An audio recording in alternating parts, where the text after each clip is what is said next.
Welcome to episode 4 of Diners, Drivers, and Rides. We're here in the city of brotherly love, Philadelphia, Pennsylvania, to talk with Phil Sainvil from 1804 Ventures about his experience with international used trucks.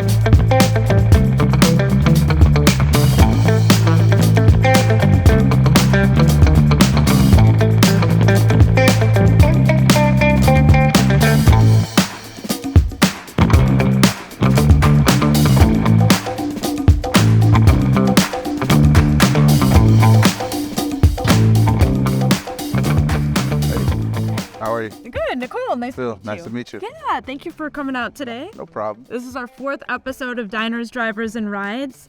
Really excited to go to Maggie's on the Waterfront. I heard you haven't been there. Nah, I'm hungry too. Yeah, but John Park, said he loves the place, so we're gonna trust him. We'll trust him this We time. trust him, right? I mean, you've trusted him with your business No, here at absolutely. Philly UTC, John's right? a great guy. Yeah, awesome. Now, how many trucks have you bought from him? I believe it's 6 units. We bought 6 units from John. Awesome. So Yeah. 6 internationals, or? So mostly internationals, yes. Okay, that's great. How many trucks do you have in your fleet? Right now, currently have 7 units. Okay, and then they are internationals and Freightliners? Yeah, I have a few Freightliners, but mostly internationals. I have, 2 international Pro Stars, some of the international LTs, and then the Freightliner Cascadia. That's great. What do you like about international versus, your Freightliners or any other trucks? So I got a little attachment with the international because my very first truck was a Pro Star. So, I had a little love relationship with that truck, and it never did me. I call it Old Faithful. So that kind of drew me into being attached to buy more internationals. That's great. And are they all Cummins engines then? Yes, all of them Cummins. A few of the LTs have the X15. Okay. Do you track fuel economy or anything with your internationals? Yes, most of the MPGs I think right now are anywhere between 7.5. We've been getting some good MPGs, especially with the LTs. Right. That's Yeah. great. What features attracts drivers about the international product? So, particularly this one, right? The LT, which is 2 of the units I have. It has a raised roof. So, it's a bigger bunk space plus storage space for them. Also, look at it. You look at the front of the truck, it just looks like, something that's strong. Yep. These trucks are powerful. The drivers like that instead of the older, because we used to have a lot of older units that we used to run, but this one is more put together. Driver sees the truck, looks like this. A lot of drivers will do what they need to do to make sure it stays like this.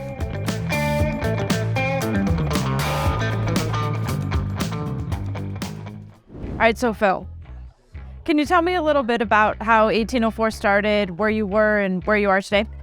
Yeah, sure. So, a friend of mine who drives trucks and has CDL for 7 years, he reached out to me and he was like, I want to start a company. There's in the trucking industry, there's a lot of money to be made.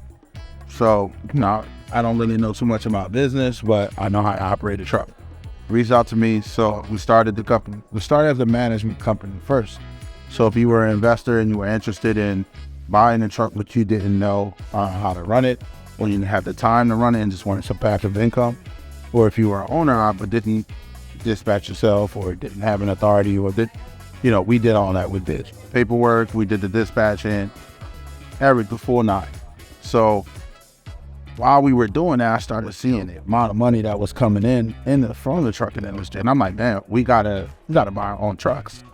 So that's when I was introduced to John. I bought my first 2016 Pro Star from International, and after that, the more units we added on, the less units we were managing. So and just turned straight into a full-time trucking company. Awesome. Yeah. How'd you find out about John and Philly? Actually, a friend of mine who was in the trucking industry had bought some units from John, and then when I told him I was interested in getting some units, he referred me. And literally, it was just my lucky day that one day. I called John and I'm like, hey, you have any units for sale? He's like, yeah, I just had somebody who was looking to buy a unit. It's detailed, inspection is done, everything's ready for it. This is the specs, this is how much it costs. It's gonna go quick. Yeah. And so I literally got down there that day, looked at the truck. I don't have a CDL, so I can't drive. So I was just like, all right, here. Came with my deposit in hand, gave it to John, like, look, somebody will be here to test drive it in a couple of days, and we're walking out. Within a week, we were walking out with the truck. Nice. Awesome. Quick and efficient. Love it. Good timing, yeah. Yeah. Okay, so I noticed your necklace. Yeah. It says 5. Yes. Can you explain that? So my last name is Sainvil. It's us 4 and my mom, so it's 5. So the S, I usually replace it with the number 5. Love that. That's awesome. So family. Yeah. Mine is 2. It's my daughter's name. Yeah, nice. Love it. All right, so there's a driver shortage now, and it is hard for companies to find and recruit drivers. What have you found to be successful, or what do you do in particular to find those drivers? So we do things a little differently. Like, I think when I first got into the trucking industry, the one thing I realized, there's no trust between drivers and companies. So that's why drivers hop from company to company to company, which then makes it hard for your truck to stay on the road.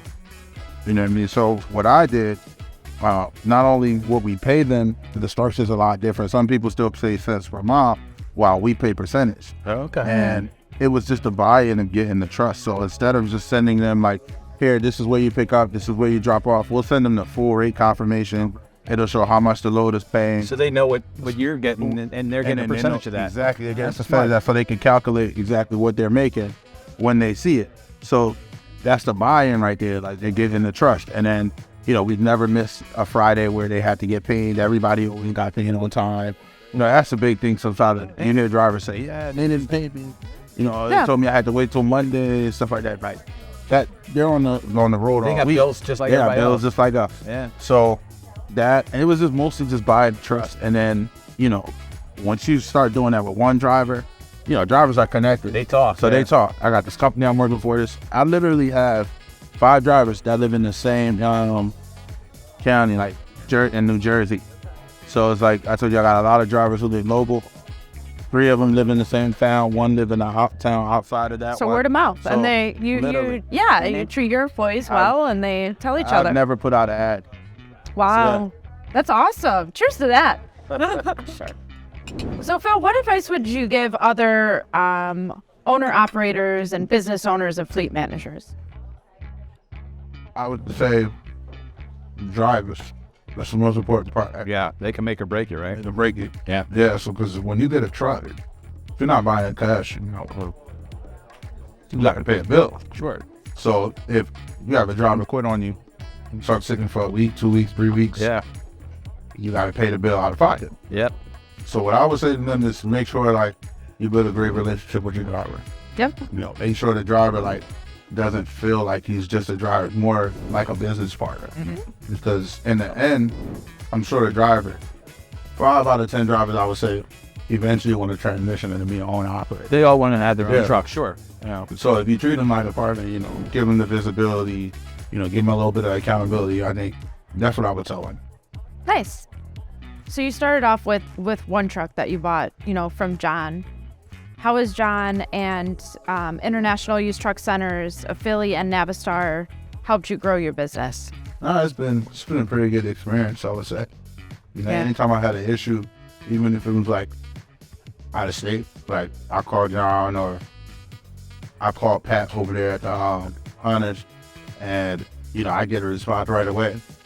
So I think for me, I don't have any problems with my experience. My experience has been pretty good. That's good. That's great. So you bought a truck, and we had our free 1-year warranty promotion going on. Mm-hmm. You've bought a couple from John. We've had the 60-day Truck Protect promise. We stand behind our trucks with a 60-day warranty. Can you tell me about your experience, with the service centers and maybe how those warranties have helped benefit? Well, yeah, so with the warranties, like a lot of that service centers I've encountered, like I haven't had much issues with at all.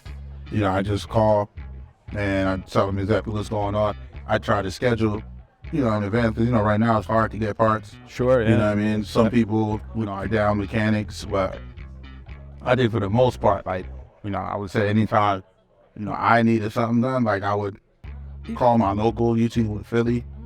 9 times out of 10, they can get me in, like, within a day, a couple of days. So, I don't think I've had a truck sit there for more than like a week or 2. That's good. Yeah. And that 1 truck in particular that you bought with the 1-year warranty, there's, been a couple of issues. And can you explain what those were and kind of how the warranty helped and what it covered? Yeah, sure. Yeah. So one of the issues I had was a turbo actuator. I just think after like a certain amount of miles, the turbo actuator just needs to be replaced. but it was within warranty, so I was able to bring it in. They ordered the part for me. The part came, I think within that truck. My driver was going on vacation that week, and I called, said, hey, I'm having an issue. There's a turbo actuator code coming up. So I had him drop it off. When he went on vacation, by the time he came back, truck was done. It was ready for him and to it make was money. covered in my warranty, yeah. Nice. That's great. All right. Well, thank you, Phil and John, for joining us. No problem, my pleasure. Yeah. We enjoyed our time with Phil Sainvil from 1804 Ventures at the historic Maggie's on the Waterfront in Philadelphia, Pennsylvania. Thank you, Phil, for your stories and confidence in the international product. We appreciate the opportunity to be with you for the long haul.